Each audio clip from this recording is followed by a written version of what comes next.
And hello all and greetings to all of you on the face of the world, not knowing where you are, and I hope that you're in good health and good strength on this wonderful Thursday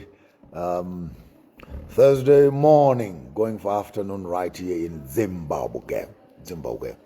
I'm excited again to be here with you on your afternoon channel live with Maponga J on your favorite channel where we're discussing African politics, African science, African medicine, African fashion, agriculture, and everything else between. The whole idea is to get the African people talking about their own African problems and seeking for those critical African solutions.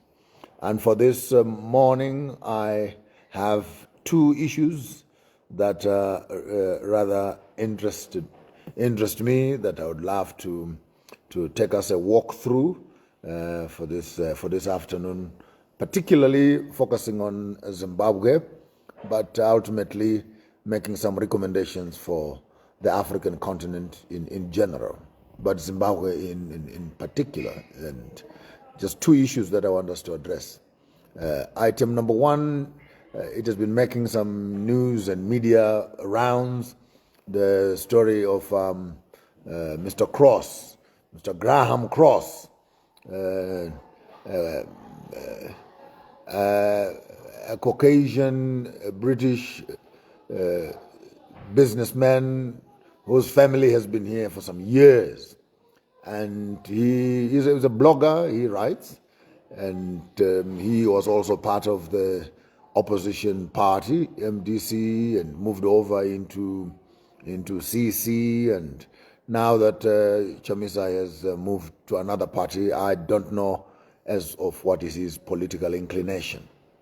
But he came out a few days ago with a very interesting article that I would like us to look at, where he is narrating his battle with Kudakwashe Tagwirei over the fuel pipeline from Mozambique into Zimbabwe. And then he goes on to implicate the government and the president in particular, that they've given him the fuel pipeline, and Kudakwashe Tagwirei has been pushed out of the fuel business. Now, I'm not interested in that story. I want to discuss it from my angle, the way I look at it. And Kudakwashe Tagwirei was on sanctions because of his relationship with the government, the Zimbabwean government, and in particular the ZANU-PF government. So Kudakwashe Tagwirei, with a number of other business people, found themselves implicated in the sanction story because of their close relationship with the government of ZANU-PF. Now, when you begin to look at it from where I'm sitting, I wonder if the Americans think that we are stupid and we are dull. With such blatant racism, I wait to see then, without discussing anything else but the reality of the fact that a white man now has a relationship with the black government, and he is not on sanctions, and he will not be on sanctions, but he is doing business with the same government. That is double standards. Because if the Americans were being honest with the same disciplinary measures that they put on Kudakwashe Tagwirei for having a relationship with the government, then Mr. Cross must also be put on sanctions for the relationship that he has with government, particularly in line with the fuel procurement and distribution. And number two, why would Mr. Cross come out on a public media and make it clear that he has been fighting with Kudakwashe Tagwirei over the fuel pipeline from Mozambique to Zimbabwe? And I think it's embarrassing to find that a white man will be fighting Africans on their own land to have access to a key resource so that it benefits him, and actually come out to celebrate that he is so happy that now he is in business and he has been able to push out Kudakwashe Tagwirei over the fuel business. I found that to be a bit in bad taste, bearing in mind that the colonial system was using its own people, its own white people, to do all the procurement for the business. As long as Rhodesia was here, the white people were benefiting from the system. And as such, when black people are now in power and black people are benefiting from the same system, it is given a totally different name. I'm not here to promote, I'm not here to turn a blind eye on some of the seemingly irregularities of government officials when it comes to having back pays and corrupt activities. That's not why I'm interested in. I'm interested in the morality of the story, that when a white man does business with government, it is called business. But when a black man does business with government, it is called corruption. When a white man does business with government, the international community congratulates him for winning a business deal. When an African does business with government, he is persecuted for having a relationship with the government and is put on sanctions. So I'm saying this to my educated friends who always seem to have it above board. Now they're all quiet. Mr. Cross himself, on his own blog and on the video that is on YouTube, frankly admitted that he has been able to push out the black people out from the fuel business. Now he is in charge. And the rest of the community internationally who have been persecuting other black people for doing business have gone quiet. That's not all. He went on also to mention something which was very, very, very, very disturbing. Because a week after the concept of the sanctions had been discussed by Americans and 90% of the sanctions for Zimbabwe were lifted up, then Mr. Cross comes up. I knew that Kudakwashe Tagwirei is a very intelligent man. He's a brilliant businessman. And he goes on to give a small little introduction how Kudakwashe started his business. He's very intelligent and he worked for his money. I know and I knew that the money that he worked for is not corrupt money. He worked for his money legitimately. My question for Mr. Cross is, why were you quiet all along? Why were you quiet all along and you watched a fellow black person being put on sanctions, being put on quarantine, being victimized, and you, Mr. Cross, are a friend of the Americans, you are a friend of the British, you are a friend of your fellow white community. Now that you have the deal in your hands, you can come out publicly and declare that Kudakwashe Tagwirei is a legitimate businessman. He got his money in legitimate ways, but you were quiet all along, Mr. Cross. So I want to start questioning the legitimacy of your submission. If what you are saying is true, that you know and you knew that this was a legitimate business thing, why were you silent all along?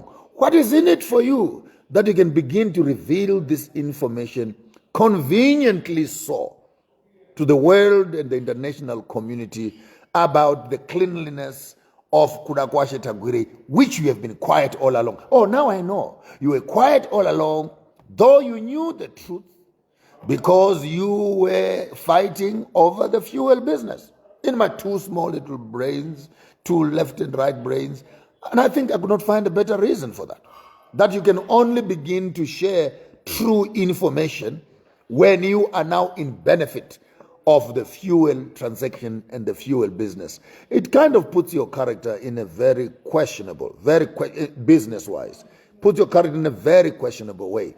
If I were you, Mr. Cross, the words that you spoke, it's not good enough that you're beginning to talk now when you knew this information all along? My question for you, Mr. Graham Cross, why were you quiet all along? And if you are an honest white man, you must refuse to do business with the government. And you must, if you accept the business, then submit yourself also to be put on sanctions in America. Because you are having a direct relationship with the government and you are benefiting from the fuel business. Now, these are the type of double standards that we begin to watch and be aware of in our Caucasian and in our colonial communities, and particularly when whites who now pretend and look like they are here with us, they are our brothers, they understand our struggles, they join opposition parties, and him and Bennett were behind the MDC and the CCC. Now he's coming around right across the table into ZANU-PF, gets himself a lucrative deal, and begins to sing and say the truth. And if you knew this information, why were you silent all along? So maybe I leave that for your own conscience, Mr. Cross. When you watch this video, own up to your fellow brothers and get rid of this hypocrisy of sanctions. Because when you are doing business with government, you are not put on sanctions. But when an African does business with government, he is put on sanctions. And I want to declare it loud and clear. It is not a crime. I said this in one of my videos a few years ago. It is not a crime for an African man to do business with an African bank and an African government. When you get to Britain, the white lords and the white British people do business with the British. The German business people do business with Germans. The Chinese people in China do business with Chinese. And so the American business people do business with American government. But it is totally illegal for any African man to do business with government. The relationships and morality and ethical behavior of leaders and businessmen needs to be improved. That's a fact. We need to improve our relationships, create more transparent economic systems that benefit everybody else. But the principle must be stated clearly that it is not a crime for an African person to do business with his own African government. Whether the white Chinese people don't like it, it's another story. But our business, particularly the value chains of our businesses, must be done by Africans. I look forward to a day when the exploration of oil will be done by an African. The digging of oil will be done by an African. The mining itself be done by Africans. The refining of the oil must be done by Africans. The marketing of that oil must be done by Africans. And ultimately, the distribution of that oil must be done by Africans. There is nothing sinister about that. Nothing sinister about that. Russia is doing the same. Saudi Arabia is doing the same. Even if you're supposed to get other people to come and help you, but the principal owners of the resource must remain in the hands of the Africans. And we don't have to apologize for that. And people like Mr. Cross are the people that really get some of our blood to boil. Because you cannot be benefiting from the British petroleum in Nigeria. You dig, you transport, you purify, you process, you bring back, put profit, and sell the same thing. And here you are, as a child of the British Empire, you are also benefiting from the same system. And your silence in the unfairness of your friends and brothers, the colonialists, with the way they treat our fellow Africans, I rather find that appalling. And if I were you, I would go with my hands between my hands together and give my hands to the Americans and say, arrest me also. I have a relationship with E.D. Mnangagwa. I have a deal of supplying fuel for Zimbabwe. I have a business relationship with the government of Zimbabwe. I have a relationship, quote unquote, with the corrupt government of Zimbabwe, as you always say. Now that the government is corrupt and now you are also benefiting from it, I think you must also be put on sanctions. You, Mr. Cross, must also go and join the sanctions and voluntarily do so, because that will be morally and ethically right. I think I've made my rant on that. The next item I want us to have a look at, I see 750 young people in Zimbabwe are going to start the national service here in Zimbabwe, which is an idea that I have been shouting about for the past couple of years, that instead of creating our universities with students that don't have experience and that cannot be employed, it will be proper that the government creates a national service into the public service, whether it be military training, whether it be logistics, or it be prison services, or it be policing, or it be anything that is to do with government. The government needs to take its own young people and empty the bucket of unemployment by introducing our young people to a patriotic Zimbabwe. Introduce our young people to the history of Zimbabwe. And while they are doing national service, they need to develop some skills, whether it is in first aid, or it is in mechanicking, or it is in IT, or it is in anything, so that by the time they go back into their universities to further their studies, they already have a career and a skill on which they can build upon.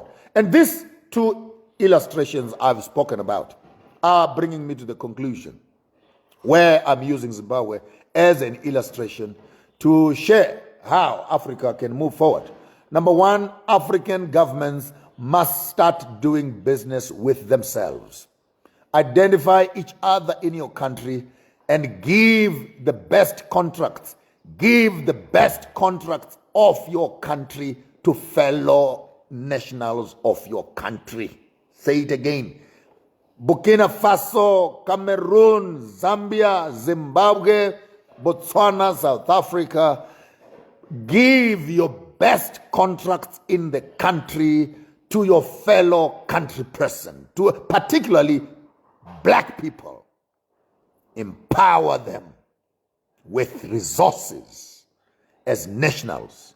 There is no excuse why a country like Botswana would give the biggest contract, business generating business, which is diamonds, to De Beers that is sitting in South Africa.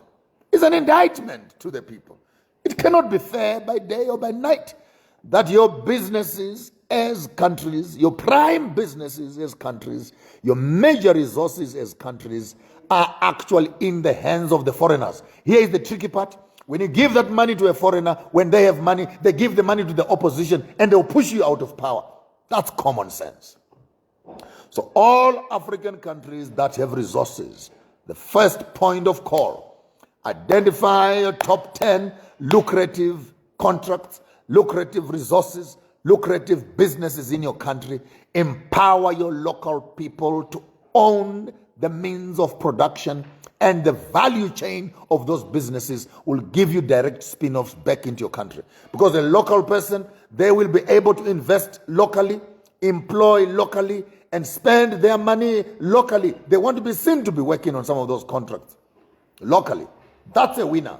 Then we don't have to be waiting for monies coming out of the countries to come and help us run our political systems and develop our public sectors, because the money is already in the country. When they give this man a contract, you pay the money, the man takes the money to your bank, to your own bank in the country. That for me is a good circulation of money within a business environment, and the direct benefit of giving local people businesses is that the investments will return to you as governments.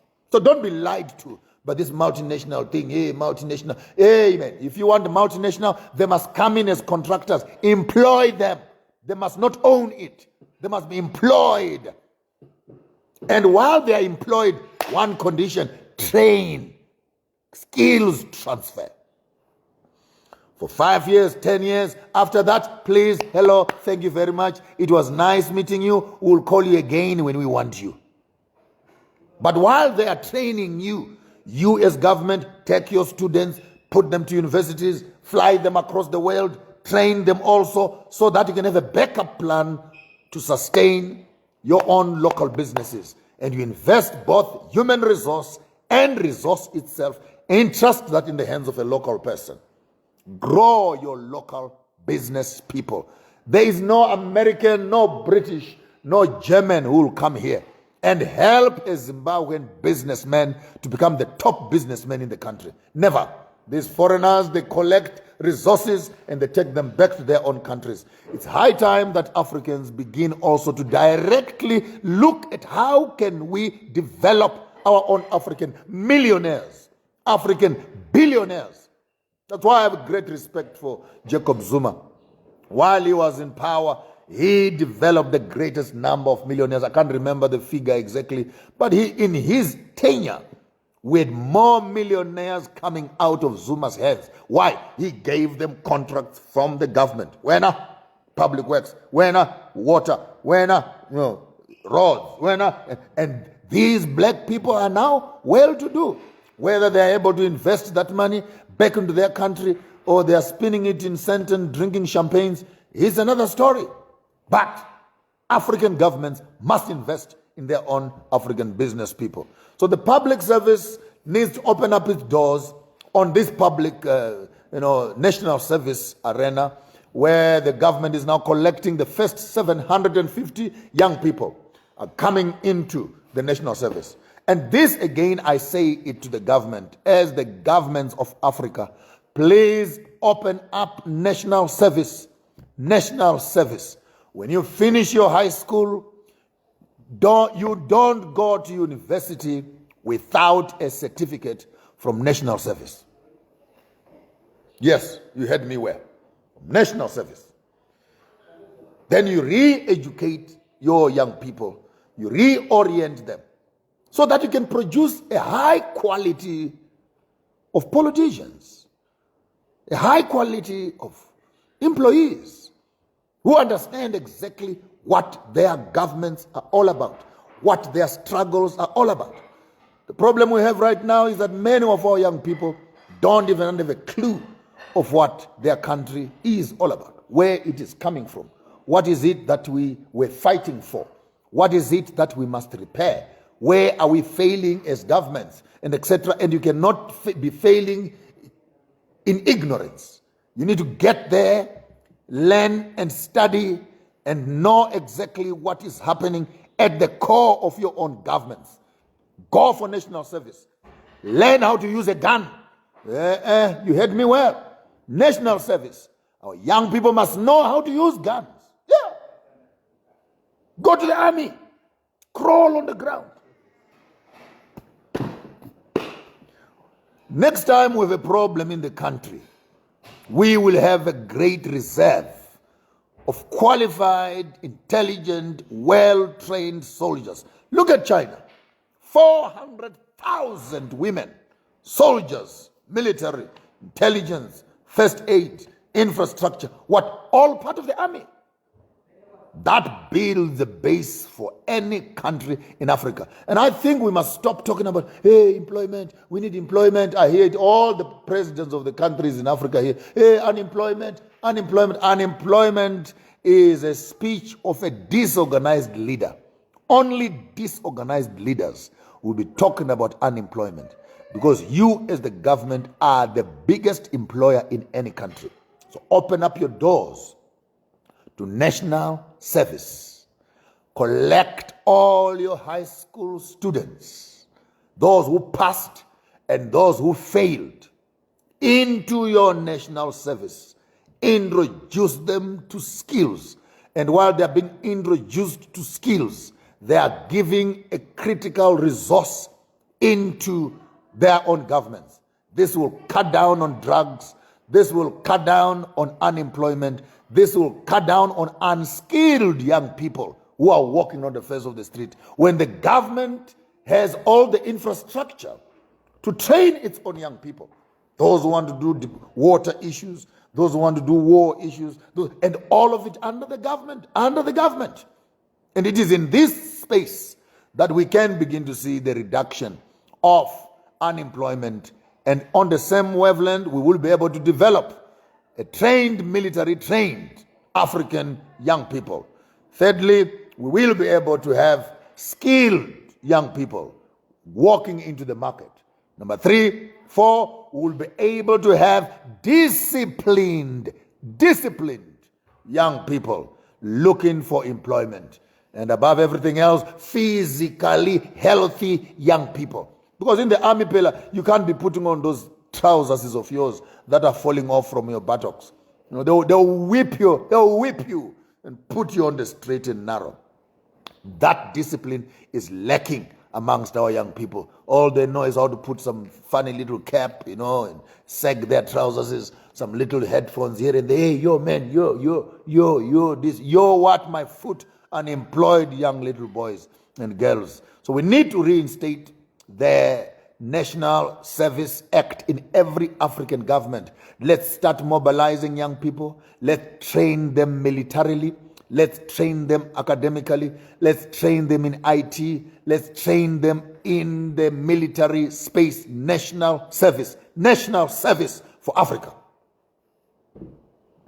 And if we can do that, we will be able to start realizing the benefits of a useful, young, vibrant, healthy, disciplined, patriotic African young people, who then, from there, they can go to university and study with a skill already, with a career that is clear. So I think those 2 items is what I wanted to raise. Governments invest in local business people. And young people, get ready. This message will be coming out into the public space in your governments. We appeal to all the African governments. Please take this video anywhere where you are. Send it to your president. Send it to your Department of Youth. Send it to your Department of Defense. Share it on your social media platforms. We need national service for all African young people. It must be illegal for an African young person to look for employment. And while they are looking for employment, they have no skill. All skill they have is just twerking. Only skill they have is smoking marijuana. Only skill that they have, getting drunk on the sides of the road. No, we can change that trajectory by introducing national service, strategic partnership with social departments. Take up our youth, they're grown-ups already, the 18, 19, 20 and above. Put them into training, introduce them to their country and their history. Harvest for yourself a disciplined workforce that can begin to challenge and work with the challenges that Africa is having in the 21st century. With those few words, I want to thank you and wish you all a wonderful, wonderful day. And I know I have been a nightmare to many of you guys over the past few days on the Easter issues and everything else. We will do that some other time. For now, just read, absorb, digest it. And some of you are getting constipated, some of you are getting confused, some of you are having a body rash and etc. It's normal. It's normal. You will get there in the fullness of time. And we are quite excited to be sharing information with you. We all grow together.